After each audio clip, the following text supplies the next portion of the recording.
എന്റെ മുന്നിൽ ഒന്നുമില്ല, എങ്കിലും വിൽക്കാനും ഒന്നുമില്ല. എങ്കിലും സി എച്ചിന്റെ ഖബർ ഇവിടെയുണ്ട്. സി എച്ചിന്റെ ഓർമ്മയുള്ള മണ്ണാണ്. ഇവിടെ മുസ്ലിം ലീഗിന്റെ ഓഫീസ് പോലെ ലീഗിന്റെ പ്രവർത്തകർ പണികളും ഒരു കാലത്ത് നിറഞ്ഞു നിന്ന ഇടമാണ്. ഞാൻ എപ്പോഴും കരുതാറുള്ളത് എന്തെങ്കിലും ഒന്ന് ഒരു വഴി തുറക്കപ്പെടുന്നതാണ്. എൻ്റെ ജീവിതത്തിലെ എല്ലാം ഇങ്ങനെ എപ്പോഴും എല്ലാം അടഞ്ഞു കിടന്നിട്ടില്ല. ഒന്ന് കഴിയുമ്പോൾ ഒന്ന് ഉണ്ടാകും. ഞാൻ ഇത്രയും കാലം ആരോടും പറഞ്ഞിട്ടുമില്ല. ആരോടും പറഞ്ഞിട്ടില്ല. മാത്രമല്ല, ഇത് ഞാൻ മാധ്യമ പ്രവർത്തകരെ വിളിച്ചു വരുത്തി പറഞ്ഞതുമല്ല. അവർക്ക് ഒരു ബാങ്കിനെ സമീപിച്ചപ്പോൾ ബാങ്ക് 31-ാം തീയതി ജപ്തിക്ക് വെച്ചിരിക്കുന്ന ഒരു കാര്യത്തെക്കുറിച്ച് ബാങ്കാണ് അതിന്റെ കടലാസുകളൊക്കെ പുറത്തേക്ക് കൊടുക്കുന്നത്. അതിനുശേഷമാണ് ഞാൻ ഇവിടെ വരുമ്പോഴാണ് മാധ്യമപ്രവർത്തകർ മുഴുവൻ ഇവിടെ മുന്നിലുണ്ടായത്. അതുവരെ അത് ഞങ്ങളുടെ എനിക്കും എൻ്റെ കുടുംബത്തിനും അല്ലാതെ എൻ്റെ സുഹൃത്തുക്കൾക്കും ഇല്ല. എൻ്റെ ഏറ്റവും അടുത്ത് തന്നെ എനിക്ക് എന്തും തുറന്നു പറയാൻ പറ്റുന്ന വലിയ സൗഹൃദങ്ങളുണ്ട്. അവരോടും പറഞ്ഞിട്ടില്ല? ഇല്ല, എൻ്റെ കൂടെ വീട്ടുകാർക്ക് മാത്രം അറിയാം. കുടുംബത്തിന് മാത്രമേ അറിയൂ. സുഹൃത്തുക്കളോടും പറഞ്ഞില്ല? ആരോടും ചോദിച്ചിട്ടുമില്ല? ഇല്ല, ആരോടും. അത് നമുക്ക് പറയുന്നതോടുകൂടി പിന്നെ നമ്മളുടെ ഒരു വ്യക്തിത്വം നഷ്ടപ്പെടും. എൻ്റെ സ്വന്തമായ ഒരു വ്യക്തിപരമായി ഞാൻ എടുത്ത ഒരു ലോണിന് മറ്റുള്ളവരെ എന്തിനാണ് ആ ബാധ്യത ഏറ്റെടുക്കേണ്ട ആവശ്യം എന്നുള്ളതായിരുന്നു എൻ്റെ ഒരു ചോദ്യം. അപ്പൊ ഞാൻ തന്നെ അത് കണ്ടെത്താം. പക്ഷെ ഈ ലോൺ എന്ന് പറയുന്നത് പിന്നെ നമ്മൾ സമയം ചെല്ലും തോറും കൂടി പലിശ എങ്ങനെയാണ്? അപ്പൊ പഴയ നിലയിലേക്ക് തന്നെ എത്തി. ഞാൻ പകുതി കൊടുത്തെങ്കിലും വീണ്ടും പഴയ നിലയിലേക്ക് തന്നെ എത്തി. പിന്നെ ബാങ്ക് കുറെ അധികം സഹായിച്ചിട്ടുണ്ട്. അവർ കുറെ സമയം നീട്ടിത്തരികയൊക്കെ ചെയ്തു. പിന്നെ 1 ടൈം സെറ്റിൽമെന്റിന് ഞാൻ പോയി. അപ്പോൾ പിന്നെ 58 ലക്ഷം രൂപയുള്ളത് അവര് 49 ആക്കി തന്നു. പക്ഷെ അതും കൊടുക്കാൻ പറ്റിയില്ല. പണക്കാട് കുടുംബം എന്ന് പറയുന്നത് എന്നും ഈ കുടുംബത്തിന്റെ കാര്യങ്ങൾ ശ്രദ്ധിക്കുന്ന ഒരു കുടുംബമാണ്. പിന്നെ കുഞ്ഞാലിക്കുട്ടി സാഹിബ് എന്ന് പറയുന്നത് ഞാനും അദ്ദേഹം എന്നെ ഒരു സഹോദര തുല്യനായിട്ട് തന്നെ എപ്പോഴും കാണാറുണ്ട്. അപ്പൊ അതുകൊണ്ട് തന്നെ ഈ വിഷയം വന്നപ്പോൾ അദ്ദേഹമാണ് എന്നെ വിളിക്കുന്നതും എന്താ സംഭവിച്ചതെന്ന് ചോദിക്കുന്നു. ഇത് വാർത്ത വന്നതിന് ശേഷം സങ്കീർണമായ 2 അവസ്ഥകളായിരുന്നു അല്ലെ? ഒന്ന് അസുഖവും പിന്നൊന്ന് ഈ ജപ്തിയുടെ. ചില സമയം എല്ലാം ഒരുമിച്ച വരിക.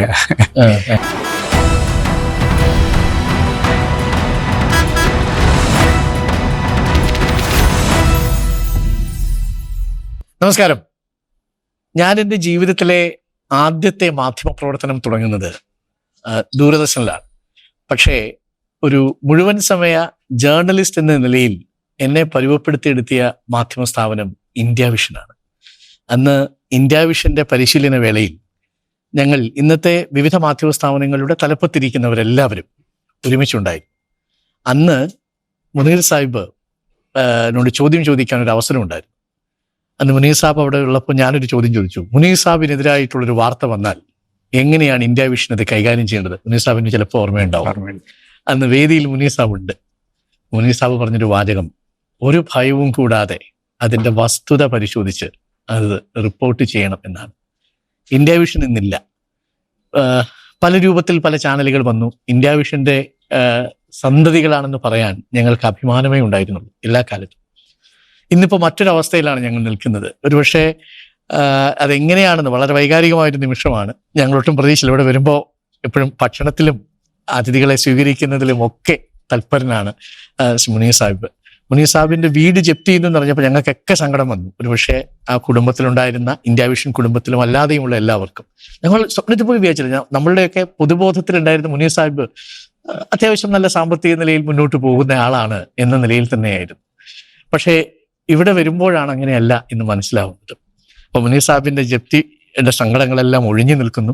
പാർട്ടി മുനീർ സാഹിബിനോടൊപ്പം നിൽക്കുന്ന നിമിഷമാണ്. കുറേ വർഷങ്ങൾ കഴിഞ്ഞു. മുനീർ സാഹിബിന്റെ ആ അഭിമുഖം കാണുമ്പോൾ ഞങ്ങൾക്കൊക്കെ ഒരു സങ്കടമുണ്ട്. ഇതെങ്ങനെയാണ് മുനീർ സാഹിബിന് ഇങ്ങനെ ഒരു ജപ്തി ഭീഷണിയിലേക്ക് പോകുന്നത്? അത് ക്രസന്റ് ഹൗസ് ജപ്തി ഭീഷണിയിലേക്ക് പോവുക എന്നുള്ളത് ഒരുപക്ഷെ ഒരാൾക്ക് ഊഹിക്കാൻ പറ്റില്ല. ഒരു രാഷ്ട്രീയ നേതാവ് 2 തവണ മന്ത്രി, അതും പൊതുമരാമത്ത് വകുപ്പ് ഒരു തവണ കൈകാര്യം ചെയ്തു. 2ാമത്തെ തവണ പഞ്ചായത്ത് സാമൂഹ്യക്ഷേമ വകുപ്പ് കൈകാര്യം ചെയ്തു. മലപ്പുറം ജില്ലയെ മലപ്പുറം കോൺസ്റ്റിറ്റ്യുവൻസി പ്രതിനിധീകരിച്ചു, കൊടുവള്ളി പ്രതിനിധീകരിച്ചു, കോഴിക്കോട് സൗത്ത് പ്രതിനിധീകരിച്ചു. ബട്ട് സ്റ്റിൽ എന്തുകൊണ്ട് കടം എന്നൊരു ചോദ്യം ഉണ്ടല്ലോ. കാരണം അത് നമ്മുടെ വ്യക്തിപരമായ കാര്യങ്ങൾ അല്ലെങ്കിൽ വ്യക്തി ജീവിതത്തെ രാഷ്ട്രീയവുമായി കൂട്ടിക്കലർത്തരുത് എന്നുള്ളത് ഞാൻ എൻ്റെ പിതാവിൽ നിന്ന് പഠിച്ച പാഠമാണ്. അപ്പോൾ വ്യക്തി ജീവിതത്തെ കരുപ്പിടിപ്പിക്കുന്നതിന് വേണ്ടിയല്ല രാഷ്ട്രീയം. രാഷ്ട്രീയം ഒരു ഉപജീവനത്തിന് വേണ്ടിയല്ല, രാഷ്ട്രീയ സേവനത്തിന് വേണ്ടിയിട്ടുള്ളതാണ്. അല്ലാത്തത് നിങ്ങൾ സ്വയം, നിങ്ങളുടെ വ്യക്തി ജീവിതം നിങ്ങൾ സ്വയം നിർണ്ണയിക്കുകയും സ്വയം മുന്നോട്ട് കൊണ്ടുപോവുകയും ചെയ്യണം. ആ കാര്യത്തിൽ ഉണ്ടായൊരു പ്രശ്നം എന്താ വെച്ചാൽ, ഞാൻ മുഴുസമയ രാഷ്ട്രീയക്കാരനായിരുന്നു. എൻ്റെ ഈ 29ാമത്തെ വയസ്സിൽ ഞാൻ MLA ആവുന്നത്. അത് കഴിഞ്ഞ് 30 വർഷം ഞാൻ MLA ആയി. ഒരു 5 വർഷം പിന്നെ മങ്കടയിൽ മത്സരിച്ചപ്പോൾ പരാജയപ്പെട്ടു. എന്നാലും ആ തിരഞ്ഞെടുപ്പിലും മത്സരിച്ചു. അത് കഴിഞ്ഞ് പാർട്ടിയുടെ സെക്രട്ടറി ആയിരുന്നു ആ സമയത്ത്. അതുകൊണ്ട് ആ സമയത്തും വളരെ സജീവമായി തന്നെ രാഷ്ട്രീയം. അപ്പം ആ വിശ്രമമില്ലാത്ത പ്രവർത്തനത്തിനിടയിൽ എനിക്ക് എൻ്റെ വ്യക്തിപരമായ കാര്യങ്ങൾ നോക്കാൻ അധികം സമയം കിട്ടിയിട്ടില്ല. അതിന് ഒരു പ്രയോറിറ്റി കൊടുത്തിട്ടുമില്ല. അതുകൊണ്ട് ഈ കച്ചവടമോ അങ്ങനത്തെ കാര്യങ്ങളൊന്നും. PWD മന്ത്രി എന്ന നിലയിൽ ഒരു കോൺട്രാക്ടറുടെ കയ്യിൽ നിന്ന് ഒരു കോൺട്രാക്ടിന് കൊടുത്താൽ തീരാവുന്ന ജപ്തി അങ്ങേക്ക് ഉണ്ടായിരുന്നു. അങ്ങനെ ചെയ്തിരുന്നുവെങ്കിൽ എന്നെ തേടിയിട്ട് ആരും വരില്ല ഇവിടെ. ഇപ്പൊ പാർട്ടി എല്ലാ ബാധ്യത ഏറ്റെടുത്തു. ഇപ്പൊ ഇനി ഈ ക്രസന്റ് ഹൗസിന് മുനീർ സാഹിബും പാർട്ടിയുമാണ് യഥാർത്ഥത്തിൽ, അല്ലേ? ശരിയാണ്. അത് എൻ്റെ പിതാവ് പിന്നെ മരിക്കുന്ന സമയത്ത് ഇത് പിന്നെ ഈ വീടിന്റെ ആധാരം ബാങ്കിലാണ്. ഓ, അന്നത്തെ വീടിന്റെ, ഈ വീടിന്റെ ആ സമയത്ത് താമസിക്കുമ്പോൾ മുമ്പുള്ള വീടിന്റെ, ആ വീടിന്റെ ആധാരം അപ്പം മരിക്കുമ്പോഴത് പിന്നെ ബാങ്കിലാണ്. അന്നും പിന്നെ പാർട്ടിയും എല്ലാവരും ഇടപെട്ടിട്ടാണ് അതെടുത്ത് വീണ്ടും നമുക്ക് തന്നത്. ഞാനൊരു സംശയം ചോദിക്കട്ടെ. കാര്യം ഇത് കാണുമ്പോൾ ആളുകൾ വിചാരിക്കും ഇത് വെറുതെ ഇതൊരു തെരഞ്ഞെടുപ്പ് സമയത്തുള്ള, അങ്ങനെയും വിചാരിക്കാമല്ലോ ആളുകൾക്ക്. മറ്റിടങ്ങളിൽ മറ്റു പേരുകളിൽ ബിനാമിയൊക്കെ ആയിട്ടാണല്ലോ സ്വത്തുക്കൾ വാങ്ങിക്കൂട്ടുക. എന്നിട്ട് ഇതൊരു മാധ്യമങ്ങളുടെ മുന്നിൽ നടത്തുന്ന ഒരു രാഷ്ട്രീയമാണ് എന്ന മറ്റുള്ള ആളുകൾ ചിലപ്പോൾ ചിന്തിച്ചേക്കാം. അല്ല, ചിന്തിക്കാൻ നമുക്ക് ഏത് രീതിയിലും ചിന്തിക്കാമല്ലോ. അപ്പൊ അതുകൊണ്ട് തന്നെയാണ് ഞാൻ ഇത്രയും കാലം ആരോടും പറഞ്ഞിട്ടുമില്ല. ആരോടും പറഞ്ഞിട്ടില്ല. മാത്രമല്ല, ഇത് ഞാൻ മാധ്യമ പ്രവർത്തകരെ വിളിച്ചു വരുത്തി പറഞ്ഞതുമല്ല.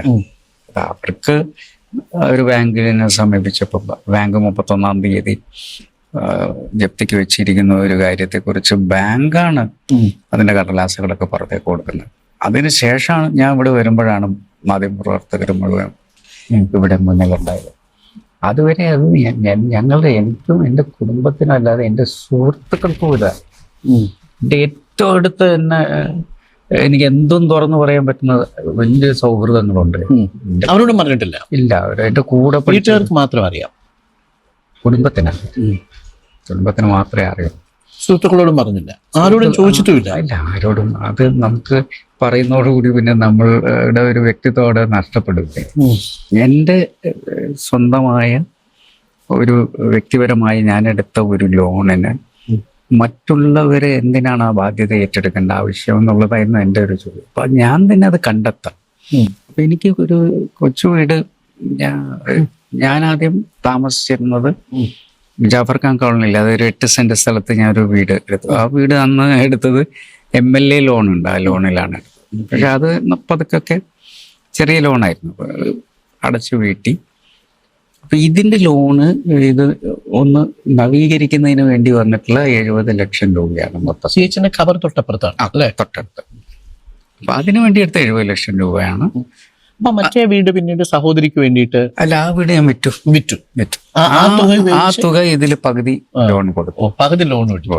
പക്ഷെ ഈ ലോൺ എന്ന് പറയുന്നത് പിന്നെ നമ്മൾ സമയം ചെല്ലും തോറും കൂടി പലിശ എങ്ങനെയാണ്? അപ്പൊ പഴയ നിലയിലേക്ക് തന്നെ എത്തി. ഞാൻ പകുതി കൊടുത്തെങ്കിലും വീണ്ടും പഴയ നിലയിലേക്ക് തന്നെ എത്തി. പിന്നെ ബാങ്ക് കുറെ അധികം സഹായിച്ചിട്ടുണ്ട്. അവർ കുറെ സമയം നീട്ടിത്തിരികയൊക്കെ ചെയ്തു. പിന്നെ 1 ടൈം സെറ്റിൽമെന്റിന് ഞാൻ പോയി. അപ്പോൾ പിന്നെ 58 ലക്ഷം രൂപയുള്ളത് അവര് 49 തന്നു. പക്ഷെ അതും കൊടുക്കാൻ പറ്റിയില്ല. എന്നാൽ നമ്മളിങ്ങനെ പലതും കാൽക്കുലേറ്റ് ചെയ്യും. പക്ഷെ ഇപ്പൊ ഇവിടെ നിന്നിട്ട് ഇപ്പൊ പാർട്ടി അങ്ങോട്ട് ചോദിക്കാതെ തന്നെ വാർത്ത അറിഞ്ഞ് 24 മണിക്കൂറിനുള്ളിൽ ചെയ്തു. പാർട്ടി ബാങ്കിനെ അറിയിച്ചു. ആ. അപ്പൊ ബാങ്ക് തന്നെ പറഞ്ഞു ജപ്തി ചെയ്യാൻ പോകുന്നില്ല, പൈസ അടച്ചോളാമെന്ന് പറഞ്ഞു. 58 എന്നുള്ളത് 49 പാർട്ടി അത് അടയ്ക്കുകയും ചെയ്തു. അപ്പോ മുനീർ സാഹിബ് ആരോടും പറഞ്ഞില്ല. ഇതിങ്ങനെ ചാനലിലൂടെ വന്നു, മാധ്യമങ്ങൾ എല്ലാവരും അറിഞ്ഞു, പാർട്ടി ഇത് സ്വയം പറഞ്ഞു. ഞങ്ങളുടെ CHന്റെ വീട് ക്രസന്റ് ഹൗസ് അങ്ങനെ ജപ്തി ചെയ്ത് പോകാനുള്ളതല്ല എന്നുള്ളതായിരുന്നു ഒരു ഫീലിംഗ്. അത് ഒരു വല്ലാത്ത ഫീലാ അല്ലേ? അതങ്ങനെ എല്ലാവർക്കും തോന്നണമെന്നില്ല. അതെ അതെ. ഒന്ന് ഈ പാണക്കാട് കുടുംബം എന്ന് പറയുന്നത്, ഈ കുടുംബമായിട്ടുള്ള ബന്ധം ഒരു അഭേദ്യ ബന്ധമാണ്. PMSA പൂക്കോയ തങ്ങൾ എന്ന് പറയുന്ന വ്യക്തി പ്രസിഡന്റ് ആയിരിക്കുമ്പോഴും വാപ്പ ഈ പാർട്ടിയുടെ മുതിർന്ന നേതാവാണ്. അതുപോലെ തന്നെ പിന്നെ ശിഹാബ് തങ്ങളെ കൊണ്ടുവരുന്നതിൽ വലിയ പങ്ക് വഹിച്ചത് പിന്നെ എൻ്റെ പിതാവാണ്. പിന്നെ അപ്പൊ ആ കുടുംബം, പാണക്കാട് കുടുംബം എന്ന് പറയുന്നത് എന്നും ഈ കുടുംബത്തിന്റെ കാര്യങ്ങൾ ശ്രദ്ധിക്കുന്ന ഒരു കുടുംബമാണ്. പിന്നെ കുഞ്ഞാലിക്കുട്ടി സാഹിബ് എന്ന് പറയുന്നത് ഞാനും അദ്ദേഹം എന്നെ ഒരു സഹോദര തുല്യനായിട്ട് എന്നെ എപ്പോഴും കാണാറുണ്ട്. അപ്പൊ അതുകൊണ്ട് തന്നെ ഈ വിഷയം വന്നപ്പോൾ അദ്ദേഹമാണ് അത് എന്നെ വിളിക്കുന്നതും എന്താ സംഭവിച്ചതെന്ന് ചോദിക്കുന്നു. ഇത് വാർത്ത വന്നതിന് ശേഷം അദ്ദേഹം ചോദിച്ചു എന്താണ്, എന്തുകൊണ്ട് പിന്നെ ഞങ്ങളെ അറിയിച്ചില്ല എന്നൊക്കെ ചോദിച്ചു. പിന്നെ അത് കഴിഞ്ഞ് എനിക്ക് തോന്നുന്നു അവര് തന്നെ തങ്ങളുമായിട്ടും കൂടി, തങ്ങളും എന്നെ വിളിച്ചിരുന്നു. അതിനുശേഷം അവര് കൂടെ ഇരുന്ന് തീരുമാനിച്ചതായിരിക്കണം. അപ്പോൾ എന്നോട് പോലും പറഞ്ഞിട്ടില്ല.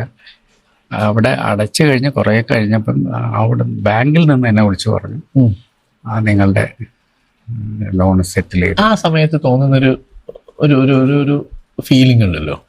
അതായത് ഇതൊരു വ്യക്തിയല്ലല്ലോ, ഒരു പ്രസ്ഥാനമല്ലേ. അതെ, അത് ഞാൻ വ്യക്തികൾ എന്നെ എത്രയോ ആളുകൾ ആ സമയത്ത് എനിക്ക് എൻ്റെ പിന്നെ അക്കൗണ്ട് നമ്പർ ചോദിച്ചിട്ട് ഗൂഗിൾ പേ ചോദിച്ചിട്ടൊക്കെ വിളിക്കുന്നുണ്ട്. ഞാൻ അവരോടൊന്നും, കാരണം അതിനേക്കാളൊക്കെ എൻ്റെ പാർട്ടി എൻ്റെ കൂടെ നിൽക്കുന്നു എന്ന് പറയുമ്പോൾ അതിനൊരു കുറച്ചുകൂടി അന്തസ്സ് തോന്നി എനിക്ക്.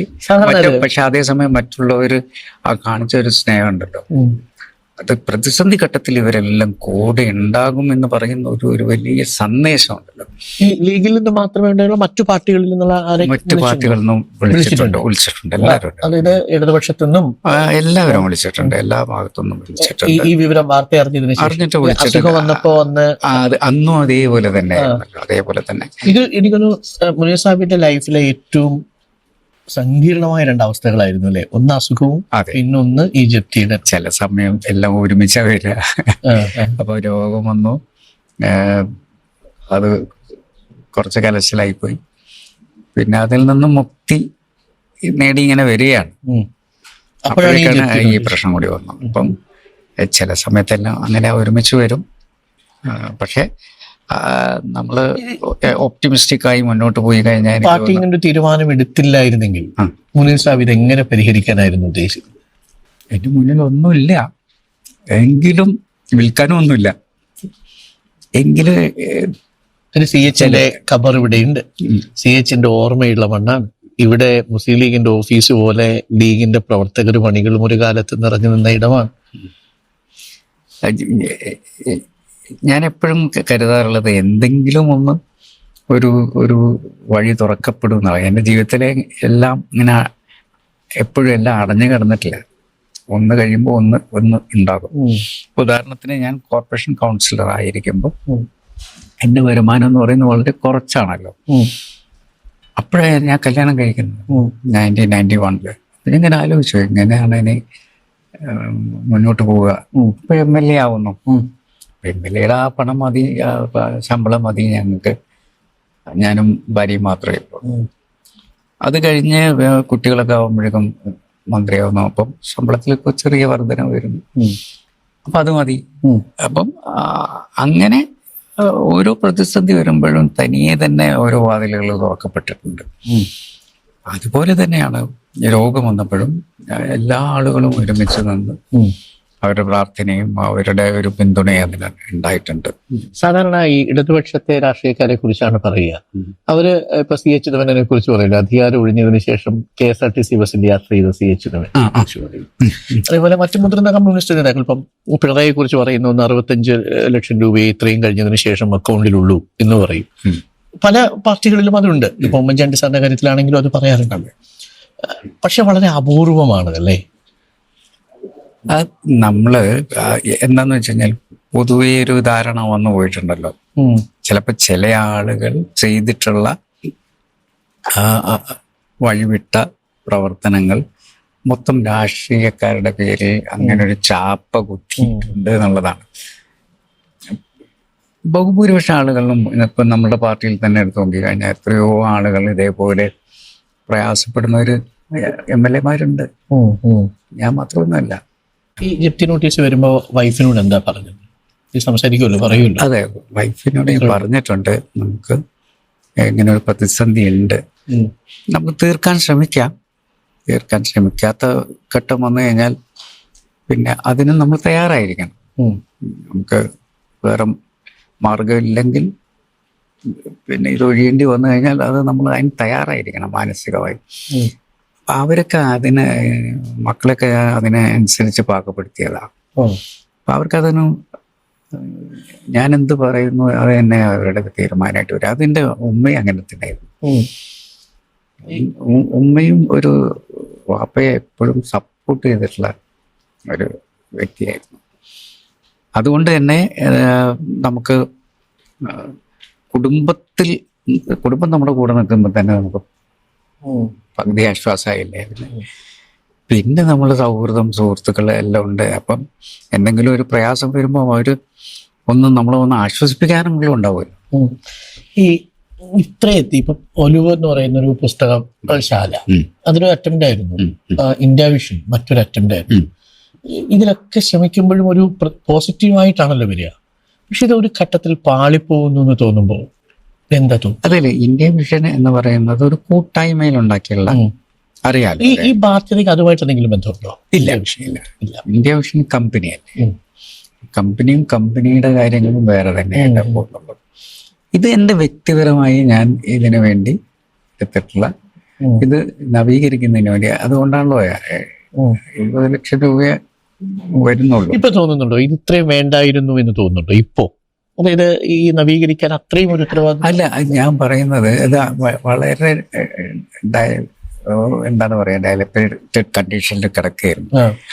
അങ്ങനെ കയറി താമസിക്കണമെങ്കിൽ നവീകരിച്ചേ പറ്റൂ.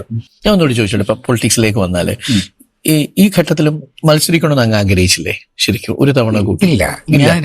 ഞാൻ ആ സമയത്തൊക്കെ എൻ്റെ ഏത് ഇന്റർവ്യൂ നോക്കി കഴിഞ്ഞാലും മത്സരിക്കണമോ മത്സരിക്കണ്ടേ എന്ന് തീരുമാനിക്കുന്ന പാർട്ടിയാണ്.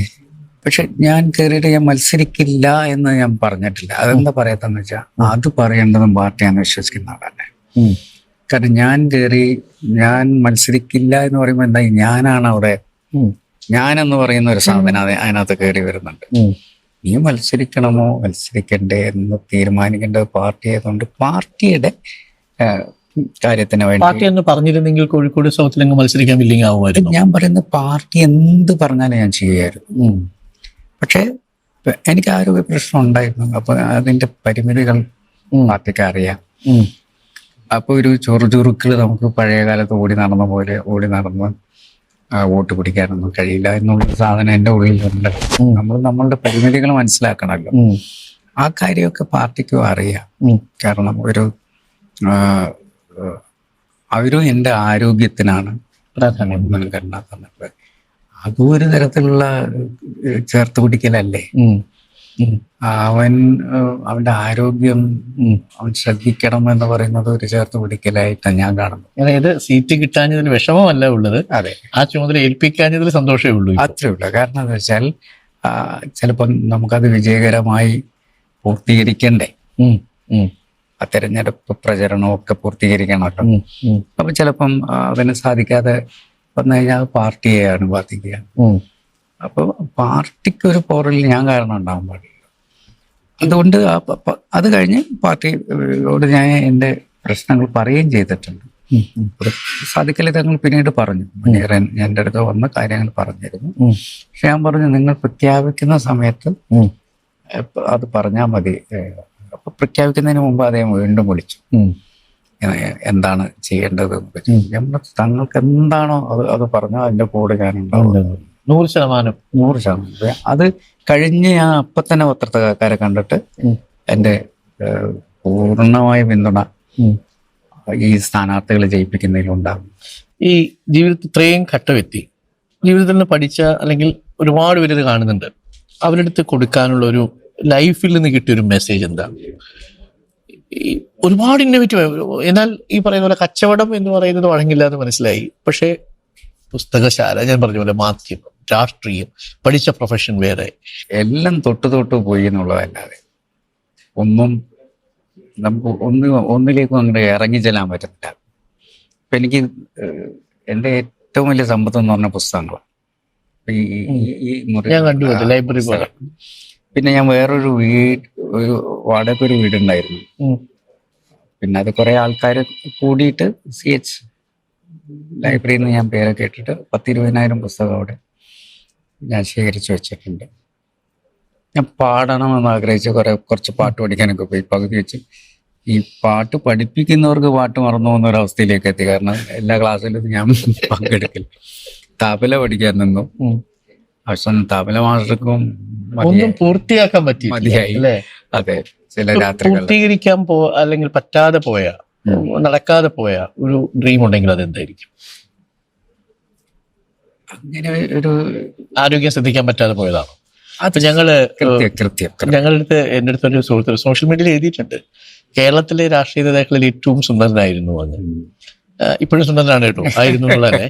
രണ്ടാമത്തേത്, അങ്ങയുടെ ആ പാട്ടുപാടും, ചിത്രം വരയ്ക്കും, രാഷ്ട്രീയമുണ്ട്, പഠിച്ചത് മെഡിക്കൽ സയൻസ്, മകൻ CHന്റെ മകൻ. ഇത്രയും ടാഗ്ലൈനുള്ള കേരളത്തിൽ ഒരു നേതാവും ഇല്ല. CHന്റെ മകൻ മുതല് പേഴ്സണലായി അങ്ങേക്ക് കിട്ടിയ അങ്ങയുടെ ടാലന്റ് വരെ ആ അർത്ഥത്തിൽ അതെപ്പോഴെങ്കിലും ഉപയോഗപ്പെടുത്താനോ അല്ലെങ്കിൽ ഈ പറഞ്ഞ ആരോഗ്യം എന്ന് പറയുന്നത് നമ്മൾ വളരെ വൈകിയാണ് ഓരോന്നും ആലോചിക്കുക.